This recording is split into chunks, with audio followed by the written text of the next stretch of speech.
Dreamscape presents The Spoils of War, Power, Profit, and the American War Machine by Andrew Cockburn. Narrated by Qarie Marshall. Introduction.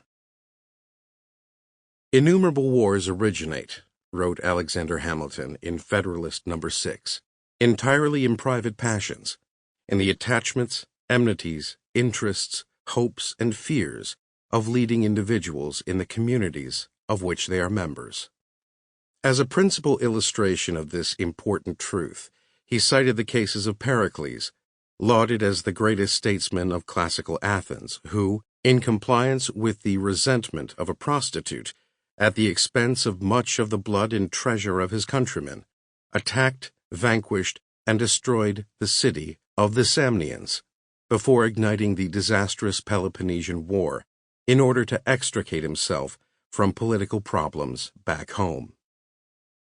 It should come as no surprise that this version of Athenian history is not echoed by orthodox historians, despite credible sources buttressing Hamilton's pithy account.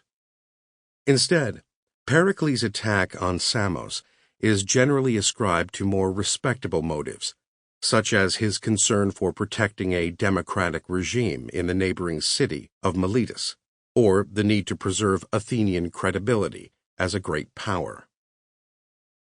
The compulsion to endow states and leaders with responsible, statesmanlike motives for their actions is far from being confined to ancient historians. In fact, it extends across the spectrum of contemporary foreign and defense policy analysis and commentary, from academic ivory towers housing international relations and national security studies departments to think tanks, research institutes, and, of course, media of every variety. Thus, in modern times, Woodrow Wilson's maneuverings that brought a hitherto reluctant United States into World War I, or John F. Kennedy's readiness to risk global immolation rather than permit Soviet nuclear missiles in Cuba, are invariably attributed to the most personally disinterested of motives. But closer examination of the record indicates that Wilson was eager to join the fighting, driven by the need to distract popular attention from his failure to enact his progressive mandate, buttressed by his personal ambition to preside over a post-war settlement. The noblest part, his friend and flatterer, Colonel Edward House, assured him, that has ever come to a son of man. Kennedy's hand... Sample complete. Ready to continue?